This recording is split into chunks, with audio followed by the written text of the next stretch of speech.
Hey everyone, Champa and bites में आपका फिर से बहुत बहुत स्वागत है। और आज जो मैं आपके साथ रेसिपी शेयर कर रही हूँ ना, वो हमारे बिहार के एक ट्रेडिशनल फूड है जो खास करके ठंड के महीने में और ख़ास करके पूस के महीने में खाया जाता है, क्योंकि पूस में बहुत अधिक ठंड पड़ती है और इस रेसिपी को बना के खाने से ना हमारे शरीर को गर्मी मिलती है और पौष्टिकता भी इसमें भरपूर होती है।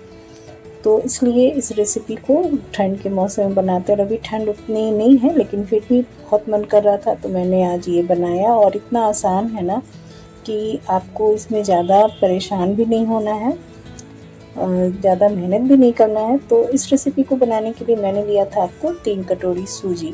आज मैं इस रेसिपी को चावल से नहीं बनाऊंगी, सूजी से बनाऊंगी, क्योंकि सूजी जो है वो हमारे शरीर को बहुत फ़ायदा देता है। तो आप इसे सूजी से भी बना सकते हैं। चावल खाने से ना, अरवा चावल से बनाते हैं तो बहुत लोग को अरवा चावल से गैस हो जाता है, तो जिसकी वजह से ना वो लोग इसे नहीं खा पाते हैं।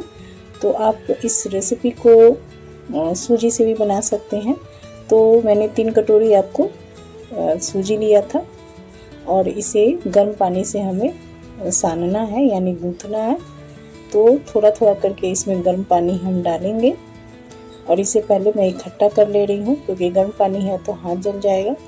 तो थोड़ा थोड़ा करके मैंने इसमें पानी डाल के इसे इकट्ठा कर लिया है। अब इसे बहुत सारा लोच लगाना है। तो जितना आप इसे लोच लगाएंगे ना, उतना ये सॉफ्ट होता जाएगा। तो थोड़ा थोड़ा पानी डालेंगे, 2-4 बूंद, और इसमें लोच लगाते जाएंगे। तब तक लगाएंगे आपको जब तक ये जो बर्तन है, कठौता जो है, मेरी कठौती है भगोना, इसमें से वो चिपकना बंद ना हो जाए। तो थोड़ा थोड़ा 2 से 4 बूंद मैं पानी ले रही हूँ, ज़्यादा नहीं। और इसे लोच लगाते जाएंगे। तो थोड़ी मेहनत बस इसमें है, आटा गूंदने में है, कि ये आटा अच्छे से गूंद जाए, ताकि जब हम इसकी पिट्ठा बनाएं तो ये फटे नहीं। तो इसके लिए इसे अच्छे से गूंदना ज़रूरी है, थोड़ा ये सॉफ्ट हो जाए। तो अब ये अच्छे से गूंद गया है। तब मैं इसमें थोड़ा सा तेल जो है वो अप्लाई कर दूंगी, ताकि ये ड्राई ना हो। और इसे अच्छे से अप्लाई करने के बाद इसे थोड़ा मैं रेस्ट दूंगी, ताकि मैं आगे की प्रोसेस जो है वो कर सकूं। तो चलिए इसे अच्छे से तेल से अप्लाई कर देते हैं और इसे अब ढक के रख देते हैं। अब जो नेक्स्ट है वो है, ये मैंने गुड़ लिया है और इससे पहले तो मैं काट लूँगी, ताकि जब मैं इसका मिक्सचर तैयार करूँ तो आसानी से मिक्स हो जाए। तो अगर आपके पास जैगरी पाउडर है तो बहुत बढ़िया, उसे आराम से आप मिला सकते हैं। लेकिन ऐसा अगर ढेला वाला है तो आप पहले इसे क्रश कर ले, तोड़ लें। अब ये मैंने काट के रख लिया है। अब यहाँ मैं ले रही हूँ तीसी, जिसे कई जगह पे आप अलसी भी कहते हैं, इंग्लिश में इसे फ्लैक्स सीड्स कहते हैं। और ये ठंड के दिनों में खाई जाने वाली एक इम्पॉर्टेंट इंग्रेडिएंट है, क्योंकि ये हमारे शरीर को गर्मी तो देती है, ताकि साथ ही साथ हमारे लीवर को भी बहुत अच्छा रखती है।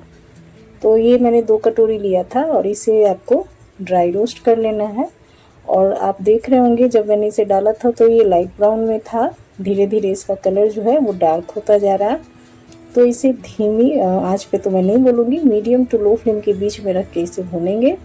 तो 10 से 12 मिनट आपको इसे लग जाएगा भूनने में।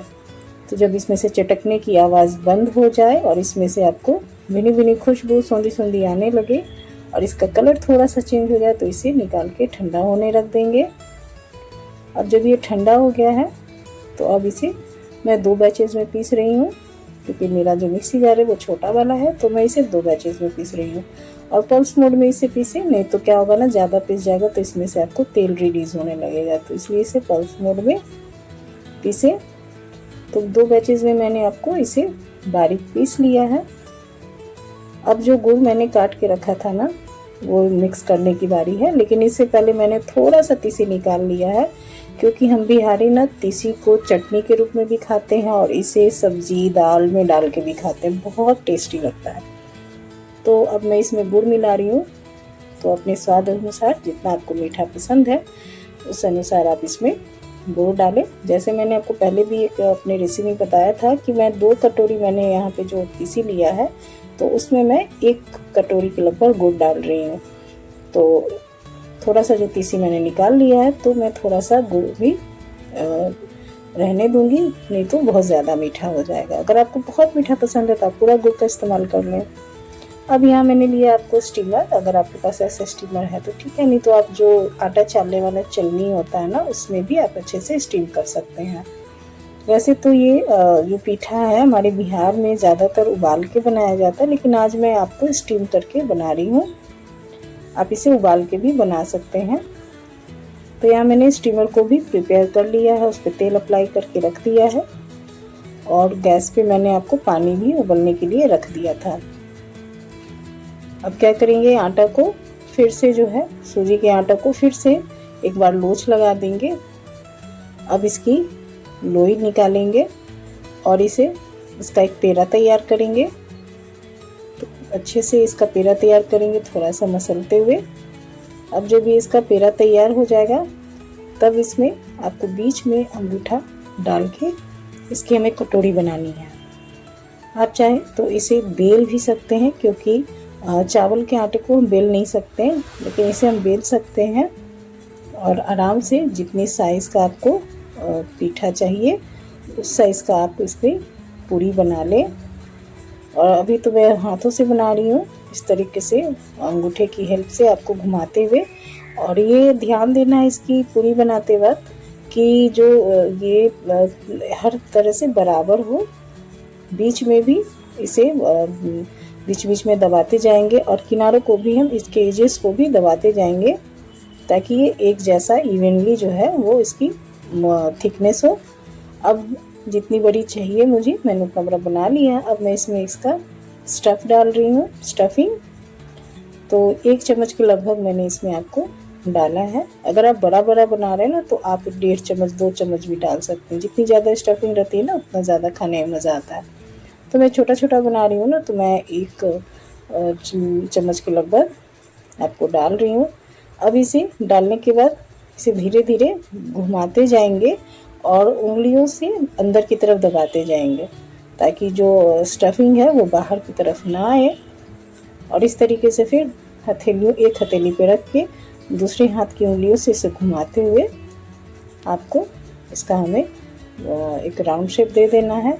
इसका मुंह बंद कर देना है और फिर जो ऊपर का जो हिस्सा निकला है ना, उसे ट्विस्ट करते हुए निकाल लें, तोड़ लें।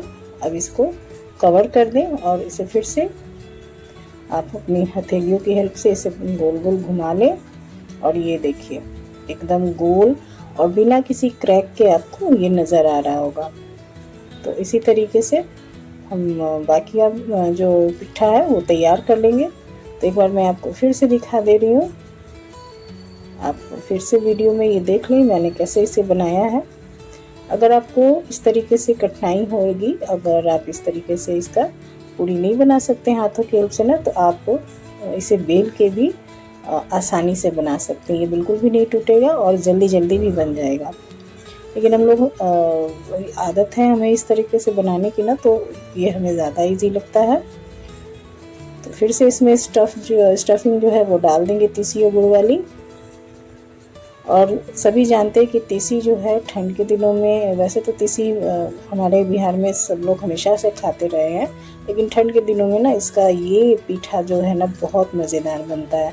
एक बार आप ज़रूर बनाइएगा। ऐसा बचपन में मम्मी बताती थी, माँ हमारी, कि पहले में ज़माने में उतना साधन नहीं होता था ना, तो ठंड के दिनों में ये पीठा बनाया जाता था। इसके अंदर जो स्टफिंग होती है वो बहुत हेल्दी होती है। कोई ड्राई फ्रूट्स भर के बनाता है, कोई आपको खोया भर के बनाता है, तीसी भर के बनाते हैं। कुछ लोग आलू का चोखा जो है वो भी बना के बनाते हैं। और इससे क्योंकि बॉयल करके बनाया जाता था, तो इसमें आपको एक हेल्दी रूप माना जाता था और इसके खाने से शरीर जो है गर्म रहता था, पेट भी भरा रहता था, एनर्जी मिलती थी। तो इसलिए खास करके ठंड के दिनों में ये आपको रेसिपी बनाई जाती है। तो अब लगभग मैंने 5 से 6 आपको पीठा तैयार कर लिया था। तो अब उसे स्टीमर में डाल के 12 से 15 मिनट तक हम लो फ्लेम पे इसे स्टीम करेंगे, ताकि अच्छे से धीरे धीरे स्टीम हो और अच्छे से पक जाए। अब यहाँ पे मैं एक बार आपको फिर से दिखा दे रही हूँ कि किस तरीके से मैंने बनाया है।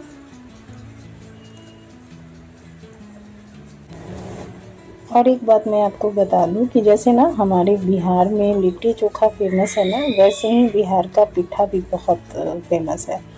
मतलब जैसे ही पूस महीने की शुरुआत होती है ना, आपको हर घर में ये बनना मस्ट है। मतलब एक समझ लीजिए कि एक फेस्टिवल की तरह है, एक ट्रेडिशन है कि पूस के महीने में पीठा बनना ही बनना है। मतलब हर घर में एक बार बने या आपको पूरे पूस महीने में बने, लेकिन लोग ज़रूर बनाते हैं पीठा खाना। एक जैसे कि आपको कल्चर है कि नहीं, पूस के महीने में हमें पीठा खाना ही है। तो हर आदमी अपने हिसाब से पूस के महीने में जिसे नमकीन पसंद है वो नमकीन बनाते हैं, आलू वाला, आलू का चोखा भर के, या फिर जिन्हें मीठा पसंद है वो मीठे वाला बनाते खोया भर के। और ये हमारा पीठा जो है ना, आपको दूध वाला भी खोया बन भर के, दूध वाला भी पीठा बहुत ज़्यादा टेस्टी लगता है। तो मैं जल्द ही आपके साथ वो खोया वाला दूध पीठा भी आपके साथ शेयर करूँगी। और यहाँ 12-15 मिनट से ज़्यादा हो गए थे, तो जो है पीठा है मैंने निकाल दिया, और देखिए कितना अच्छा बना है, कितना सॉफ्ट और एकदम वाइट वाइट सफ़ेद सफ़ेद ये पीठा बनके हमारा सूजी का तैयार है। अगर आपको इंस्टेंट पीठा खाना है और घर में चावल का आटा नहीं है, तो आप इस सूजी वाले पीठे को भी बना के खा सकते हैं। तो मैं आपके सामने एक तोड़ के दिखा रही हूँ, देखिए कितना सॉफ्ट बना है, और अंदर से ना तीसी और गुड़ वाली जो खुशबू आ रही है ना, मतलब मैं क्या बोलूँ, मेरे मुंह में तो पानी आ रहा है। मैं तो पीठा जो है गर्मा गर्म ही पसंद करती हूँ, मुझे ठंडा पीठा बिल्कुल पसंद नहीं है। तो मैं तो जा रही हूँ उस पीठे को एंजॉय करने। आप भी ज़रूर बनाएं इस सर्दी में पीठे को, और ये तीसी वाले पीठा ज़रूर ट्राई करें। मिलती हूँ फिर नेक्स्ट वीडियो में। Have a great day, thank you.